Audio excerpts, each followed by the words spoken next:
శ్రీజకి తర్వాత ఎవరు మన భరణికి ఇద్దరికి లోపలికి రమ్మడానికి ఒక ఛాన్స్ ఇచ్చారు.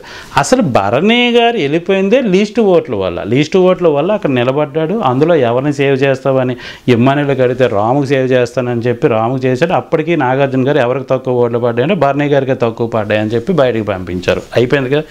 శ్రీజకి ఓటు ప్రకారంగా వెళ్ళలేదు. లోపలికి రావడానికి శ్రీజకి రైట్స్ ఉన్నాయి కానీ భరణి గారికి ఎందుకు రైట్స్ ఉన్నాయి నాకు అర్థం కాదు. మళ్ళీ ఐఎస్కి మళ్ళీ రైట్స్ ఉన్నాయి, ఎందుకంటే హెల్త్ బాగోలేదు కాబట్టి బయటికి వెళ్ళింది కాబట్టి ఆ అమ్మాయి రాయినా ఒక అర్థం ఉంది.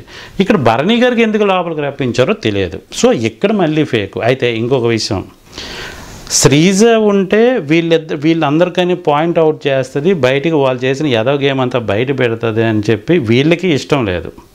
అలాగే బిగ్ బాస్ కూడా మొన్న వచ్చి శ్రీజ మాట్లాడుతుంటే ఆపేసి ఓన్లీ నామినేషన్ మాత్రమే చెయ్యండి, మీరు మిగతా చెప్పకండి అని అక్కడ కూడా ఆపేశాడు. సో బిగ్ బాస్ దృష్టిలో కూడా అదే ఉంది.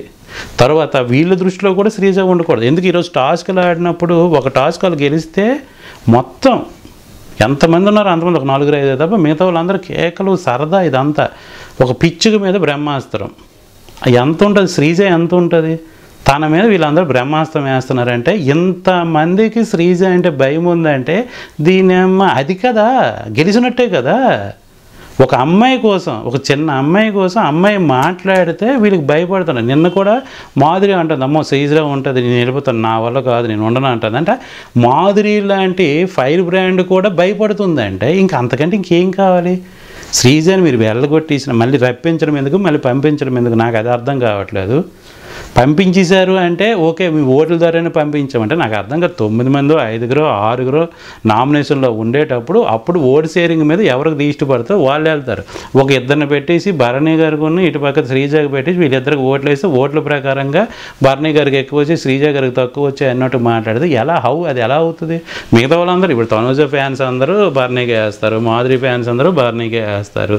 వీళ్ళందరూ వేసేటప్పుడు శ్రీజకి ఏం ఓట్లు పడతాయి, ఎందుకు పడతాయి? అప్పుడు ఏం చేయాలి? మీకు నిజంగా అంత ఉంటే నెక్స్ట్ వీక్ ఈ వీక్లో ఉంచి next week direct nomination Bharani గారును శ్రీజ వీళ్ళిద్దరూ డైరెక్ట్ నామినేషన్ అని చెప్పి ఆ నామినేషన్ లిస్ట్లో వీళ్ళకి పెట్టి అప్పుడు డబుల్ ఎలిమినేషన్ ఈ వీక్ ఉంటుందని ముందే చెప్పాలి. చెప్తే అప్పుడు ఎవరికి తక్కువ ఓట్లు పడితే వాళ్ళు ఇద్దరు తీస్తే అయిపోయింది కదా. ఓన్లీ ఇద్దరికి పెట్టేసి ఈ విన్నర్ అయ్యే క్యాండిడేట్ లోలో పడిపోయాడు ఏదో ఏది యొక్క బాండింగ్ వల్ల. అలాంటి వ్యక్తిని తీసుకొచ్చి ఇక్కడ పెట్టి పక్కన శ్రీజని పెట్టి వీళ్ళిద్దరికి ఓటింగ్లు పెట్టి ఈ ఓటింగ్లో ఎవరికి తక్కువ ఉంటే వాళ్ళకి బయటకు పంపించి ఎక్కువ ఉన్న వాళ్ళకి లోపల వస్తామని చెప్పడం అది ఎంతవరకు న్యాయం? అసలు న్యాయమే కాదు అసలు ఇది. సో ఇక్కడ ఆడుతుంది ఏంటంటే ప్రతిదీ కూడా ఒకటే. నేను బిగ్ బాస్కి ఒక్కటే కోరుకుంటాను, బయట రాజకీయ నాయకులు కరెక్టే లేదు, ఏ పార్టీ వాళ్ళు కరెక్టే లేదు, మనుషులు కూడా కరెక్టే లేదు. ఒక రియాలిటీ షోలో అయినా కరెక్ట్గా ఒక్కసారైనా మీరు దాన్ని ఫాలో అవుతారని నేను అనుకుంటాను. ఎవరు బాగా ఆడితే వాళ్ళకు ఉంచండి, ఎవరు న్యాయంగా ఆడతారో వాళ్ళకు ఉంచండి, ఎవరు బాగా ఆడి న్యాయంగా ఆడతారో వాళ్ళకి విన్ననే చేయండి. ఇక్కడ ఫ్యాన్ బేస్ వేసుకొని ఓట్ల ద్వారా వేసుకొని ఓట్లు పెట్టానంటే పేదోడికి ఓట్లు పడవు, పెద్దోడికి ఓట్లు పడతాయి. మరి పెద్దోడు విన్నర్ కదా. ఇప్పుడు పేదవాళ్ళు ఎప్పుడు గెలుస్తారు? పేదవాళ్ళు ఎప్పుడు కామన్ మ్యాన్స్ ఎప్పుడు గెలుస్తారు?